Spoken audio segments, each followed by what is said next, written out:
And we are away. Oh, bit of a jump start from Gilesy, maybe. He was moving. I think Keith might have been hoping a fair bit there as well. He might have been hoping him a little bit further forward. Cam Donald gets the jump again, and we'll see the green helmet lead into turn 1 for the first time of this restart. Full restart of 6 laps here for this to Built Wines International Challenge. I think someone had run off the outside of the circuit on the way on the exit of turn 1 there too, because was slowing appreciably, and the rest of the field went streaming past.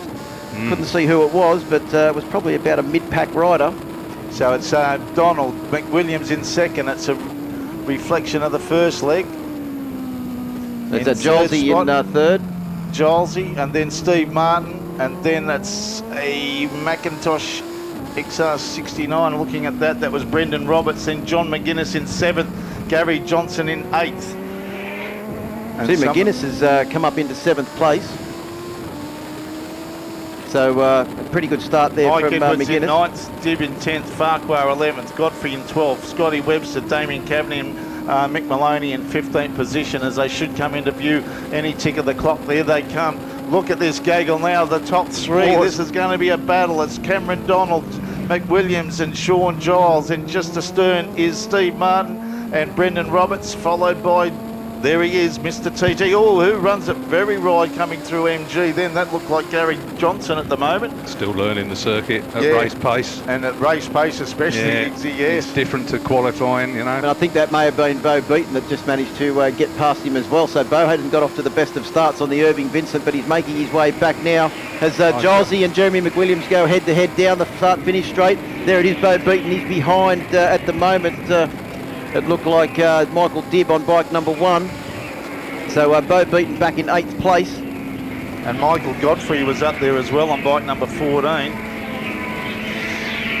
So McGuinness back to 10th now at the moment. Bo Beaton 8th, Mike Edwards 9th, Dibb 7th. He's a good charge. Gary Johnson up to 5th. There's Dark Horse. He's recovered nicely from that. But Cam Donald, a standing start of a 1 minute 42.915. I'd be pretty impressed with that if I was doing a flying lap.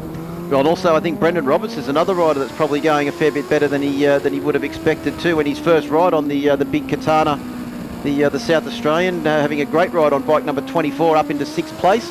Now Cam Donald starting to stretch that little elastic band a bit towards breaking point. He's out to about 7/10 of a second lead over McWilliams. Then Shawn Giles, Gary Johnson now in 4th position.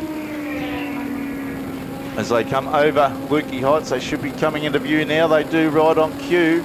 And it looks like Shawn Giles is going to have a look at Jeremy McWilliams. And McWilliams laid on the brakes going into MG. Wow, he knows he's got his tyres warmed up by the look of that. Yeah, I think so. Well, the other thing is too, Keith, that it's fair to say that McWilliams' bike probably has got a better braking package than what Donald and Giles have got on their machines, with the UK rules having a little bit different brake package. Yeah, they're allowed to run a 4-pot caliper. There's only a couple of places where you can take advantage of that, and that's MG and Honda.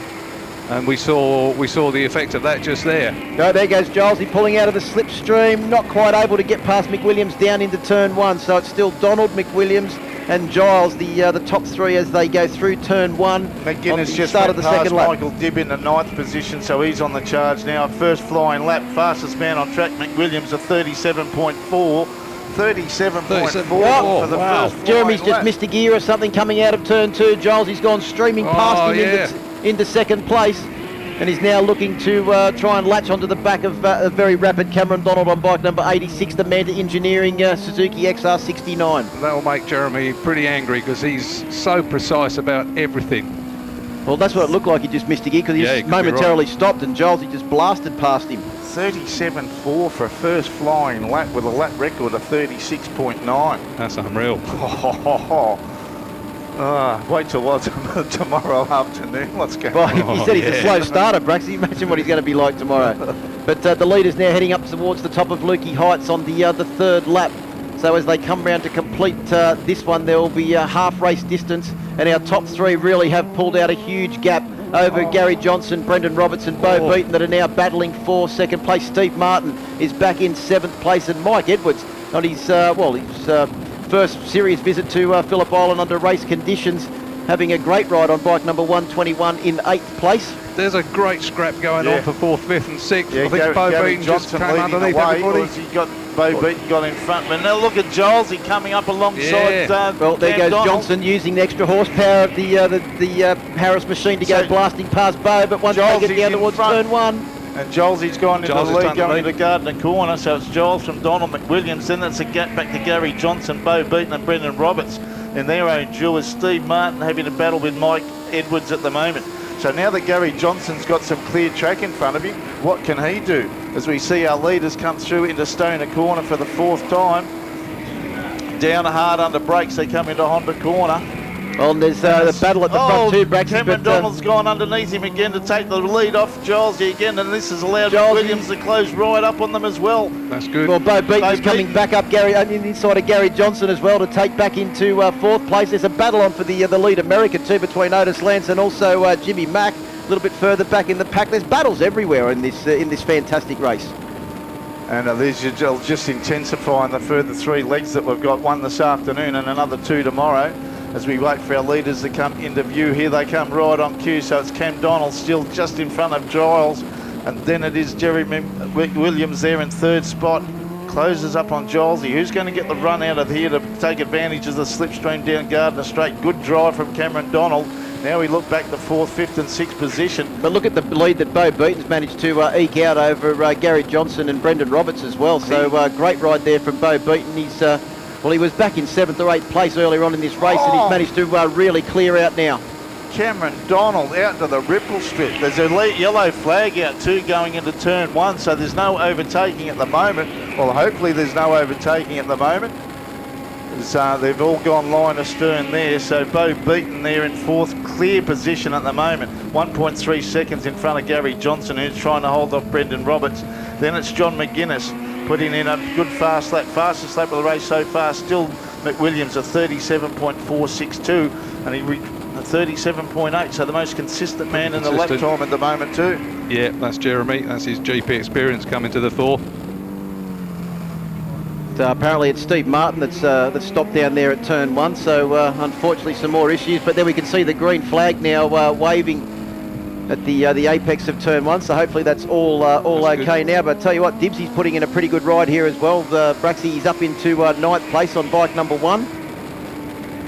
And our leaders should be into view about now, I'd say, as they come over Lukey Heights to complete lap number 5. They'll get the last lap board around this time.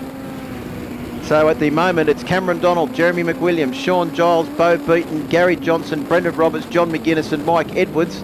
So the top 8, pretty evenly split. McWilliams now in the lead. So there's something up in the back we didn't see. The spectators of the hay shed would have been gasping for breath. As now Cameron Donald in 2nd, Gilesy in 3rd. I wonder what happened. Well, this will over be there. the last lap board too as they come round to complete this one. This will be 5 laps down of the 6-lap journey. Now Jeremy's struggled on the straight. The other 2 have been quicker than him so far. Let's see if they can catch him up. Well, look at the horsepower of Gilesy's machine without the aid of a full fairing like the Harris machine of Cameron Donald, who manages to stay with him as they go down into turn 1. And they've pulled back a little bit of distance on McWilliams too, Keith, as they went down into turn 1. The real test will be on the run out of turn 2 and down into turn 3. That's correct, yeah. And Gary Johnson putting in his fastest lap of the weekend, a 39.078. That's very impressive. That's good. He was worried that he wasn't going to get under the 1 minute 40-second bracket, so that's a great turn of speed for Gary Johnson. I think we're going to see him go quicker and quicker in each race. I said he'd get down to a low 38 by the end of the weekend, and he just laughed at me. But I think he's going to be well on track to do it. Well, Donald and Giles have closed up a little bit, but I'm not sure if it's going to be enough because McWilliams seems to have just that little bit of a buffer. Well, around the twisty bits, McWilliams is hard to touch. Calm yourself, Keith. There's still half a lap to go. Yeah, I know. Come on, Jeremy. So he had a pretty handy lead as they went up towards the hay shed on this final lap. Yes, but I think they're going to just probably manage to get through before they start to get lap traffic. No, they might actually get that lap traffic in between 11 and 12, or maybe even around turn 12. They're going to hit them. That wasn't the Irishman's got about a lead of now over a second as they come down 1.1 according to the split times.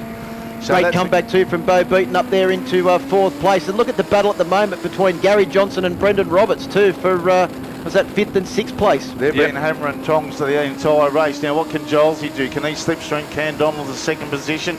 Joe looks like Williams is going to take the first leg of this Seville International Challenge. Giles, he had a Donald second. Giles in third spot. Had a Then big it's moment Bo, too coming onto the straight, Braxy. Bo Beaton in fourth. Oh, Gary Johnson, Gary yes. Johnson just holds off Brendan Roberts. Well, here comes McGuinness and Mike Edwards having a great battle to the line as they've well done well. to finish in 8th and 9th, or 7th and 8th place. And who will finish in 9th as the timing monitor manages to catch up with the riders. Such was the pace in this first of our international challenge races. Unfortunately for Steve Martin, his race ended a little bit early. Coming across the line there was Ryan Farquhar, finished in 10th place. It was Michael Dibb in 9th. Look at the consistency of McWilliams. That's 4 out of the 6 laps he did in the 37 bracket. That's hard to beat, isn't it?